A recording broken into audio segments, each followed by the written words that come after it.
you voted in favor of vacancy decontrol back in the 1990s.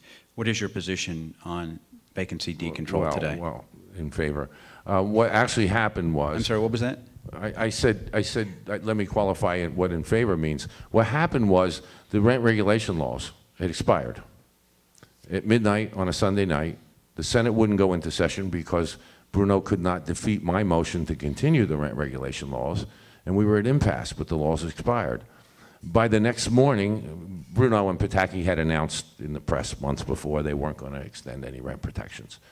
The next morning, I was advised by counsel, John Allen actually, who was our counsel in the minority conference and on these issues, that termination notices, dispossess notices could go out against rent-controlled tenants who were generally the most elderly and vulnerable actually that day since they had no lease.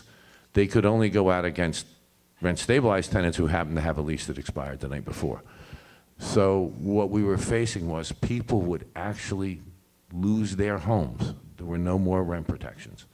And the Republicans offered a take it or leave it, this vacancy decontrol and so-called luxury decontrol. And that's what we were forced into taking. I have been the co-sponsor for years now to repeal the Erstat law, which would restore control to New York City for its rent laws. And I am the co-sponsor of legislation that will repeal vacancy decontrol, repeal what I call high-cost decontrol. The Republicans like to call it luxury control.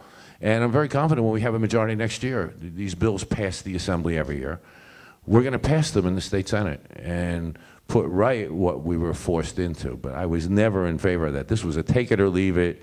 People are going to lose their homes. There'll be no rent protections. How would you have handled that issue, Mr. Squadron? Well, you know, I think that this is an issue that touches on a couple of the things that we've talked about today. I think that when you take thousands of dollars from developers, from the real estate board, Once Upon a Time for Rent Stabilization Association, I think that it makes it harder to be seen as a fighter for these issues. I think it limits the ability to fight in a leadership role in these issues.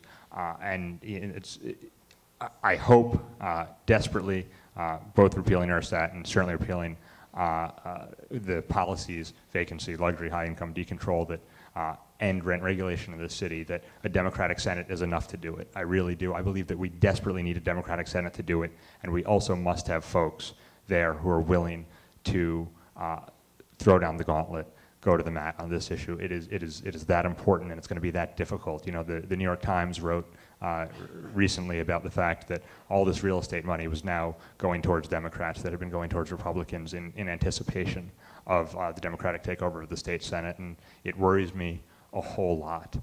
Acorn has endorsed me, saying that they believe that I'll be a strong advocate, or the strongest advocate for this sort of, for getting this done.